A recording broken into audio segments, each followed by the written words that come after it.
Aloha. So, moments of movement today is a walk and some writing. I did some writing to my daughter, my middle daughter, Ericka. I love that kid. I really do. And it may have taken me a while to be able to get where I can hold her experience and my own as both being valid with a bit more grace than I have from the beginning. But I'm getting there, I think. And so today I'm out gathering some flowers on my moments of movement yesterday, which I didn't record. I have a reel on TikTok, and I think it's posted on my Facebook and stuff. But I saw all these beautiful flowers along my walk, and I woke up thinking about the flowers and coming to pick them up. Check this out. So that I get one of those, please. May I? Maybe a different one. Oh, there's a lizard. Look at there. Hello, lizard. Dragons. Thank you, tree. Thank you. Always ask for permission. Get some of these leaves. These are leaves that, if you draw on them, didn't mean to do that. They actually embed and grow around it. They were used as actual letters in some places at some points. It's really pretty. But they're falling off like crazy. Those will probably have to be used differently. I'll hold that over the bag. There we go. Thank you, tree. Thank you, flowers. Thank you, bees. So, yeah. So today's moments of movement is taking a walk. That's where I'm walking. This is Seaview, Kalapana Seaview Estates. And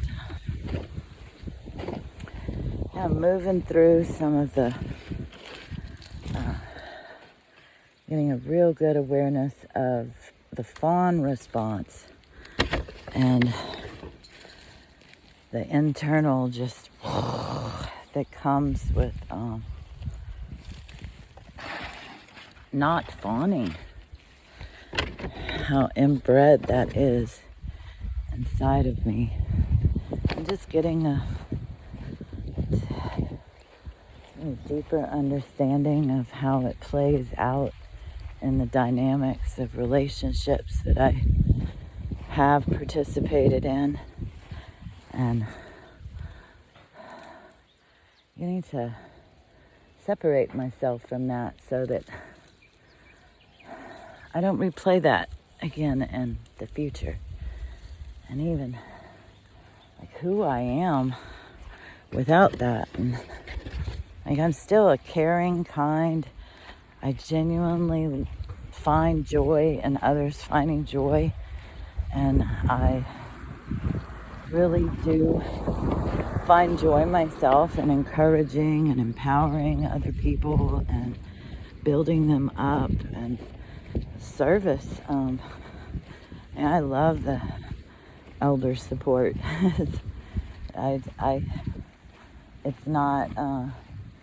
It's not fawning for me to do that. It's a natural place. It comes from my heart as a joyous thing. And that's what's challenging about pulling apart this fawning response is like how much of it is just a natural thing and how much of it was, required in order to survive, just to survive.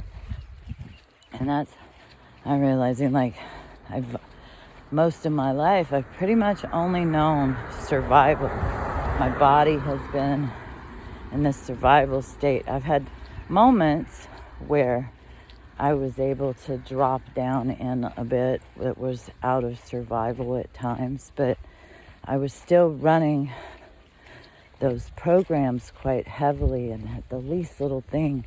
And I was mostly winding up with people that took advantage of that kindness and actually required me to fawn in order to even be in relationship with them or share space with them. And if I didn't, or at the first time I stood up for myself, it would blow up. And then I was the problem. Hi, goat. Hello, goat. Yes. You would get out if you weren't tied. Yeah. Goat. Sacrificial goat. I've done that. Sacrifice. And I sacrificed myself. Like I was set up to do that. It was my job to keep my mama happy. It was my job to keep my mom and dad from having issues.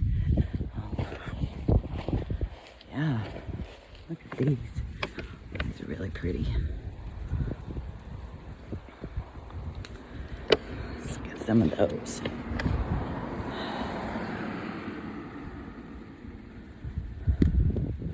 Nice. And my daughter said that I taught her to run from her problems. And while she has a bit of a different approach, I did parentify her when she was with me because of my own trauma. I was so sick. And when she came to me, she was older than her sister, and I was trying to work, and I was sick, and she took a lot of care of me, and she's a lot of the reason I kept living, and she asked me to, and I did, and in a lot of ways she held space for me to be able to go off and do what I needed to do to even begin finding myself. And I honor that. I have seen it, and I went back in 2019 to assist her and replay that, and I was hoping for a new way of us being together. And I was aware of some of this, and I definitely did my best at the time. But under-resourced. Like I haven't had the ability to go to counseling or take courses in this stuff. I've gleaned what I can off of the internet. Oh, these are the ones. They smell so good. These are the ones I was dreaming about them and woke up like, oh my gosh, I gotta go get them. And there's so many down here. So I'm gonna sit here and pick them up. Ouch. Oh. Ow, that move was not a good one. Sometimes we make moves and they're not the best ones, especially if we're thinking we're going for something else. And ouch, that hurt. I just hit my knee, put my knee down on a piece of lava. That's my knees and my body.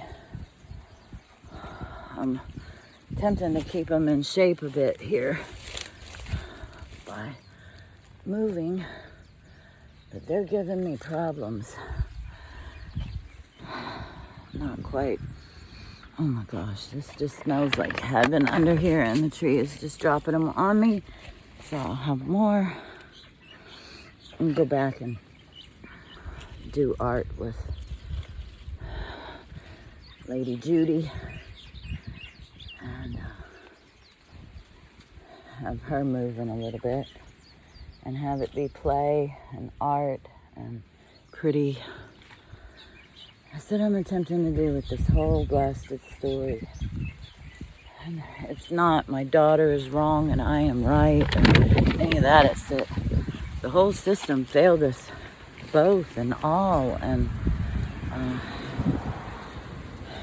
Amy too.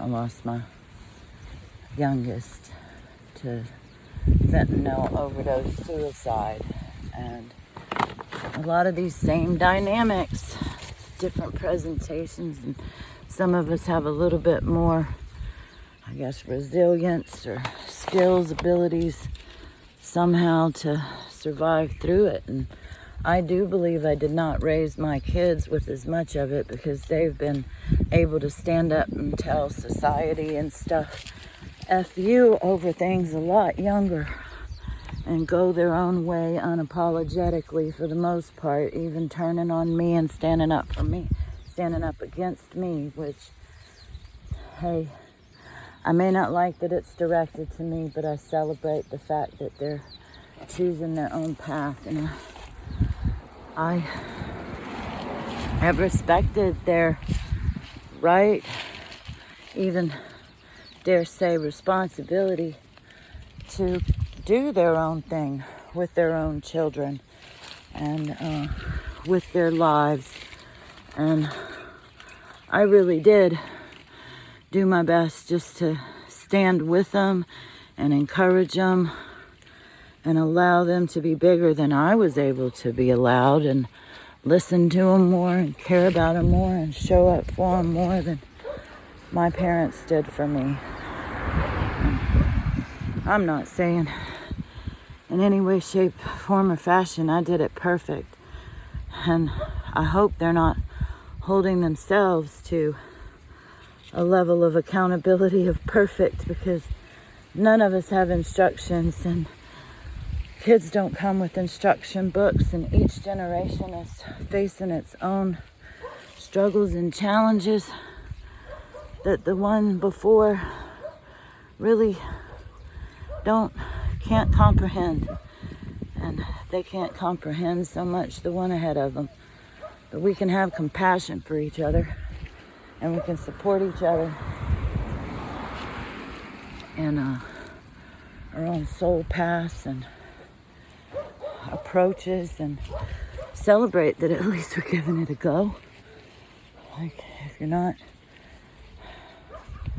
an addict that's actively using, you're giving it a good go, and that ought to be celebrated. And if you are an addict and you're slipping back, you still ought to be celebrated and loved.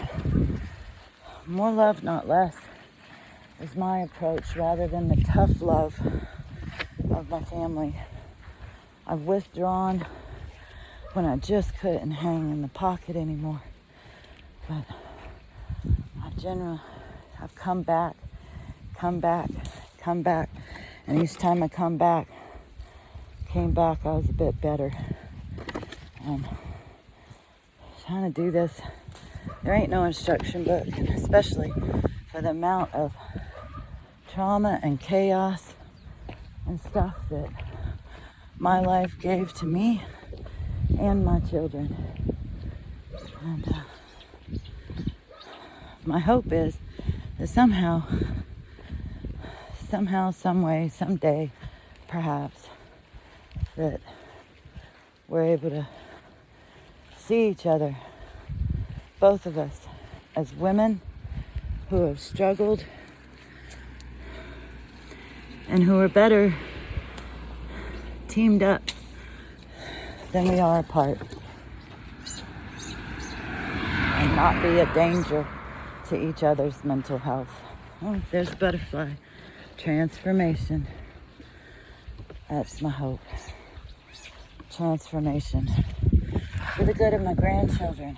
Because I would love to be able to be encouragers to them and expanders of what they are able to accomplish on their own without and knowledge, because this journey has gifted me with a lot of knowledge about the dynamics at play and how to stand up and be a strong woman and heal and age somewhat gracefully and adventuresome. If one of them's not cut out to be a wife and mother and wishes for more than that, I can be the one to share. You can do that. You can. You don't have to limit yourself. And that was like, I don't think my girls would have gotten as far as they have if I hadn't at least instilled some of that in them. And that's better than what was done for me. So that's how evolution occurs.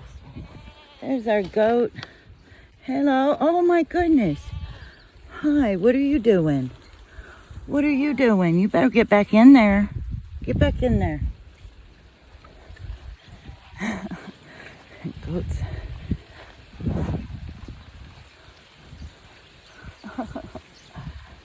Grass is always greener on the other side of the fence. And sticking its head out to get to outside the fence. Anything that's caged wishes to be released, I think. On some level, they may not be able to survive in the wild. I didn't think I would. Did not think I would survive in the wild. But I have.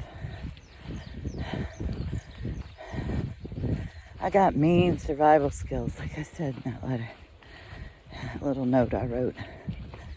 I got mean survival skills. Now, can I thrive? Can I develop other skills, right?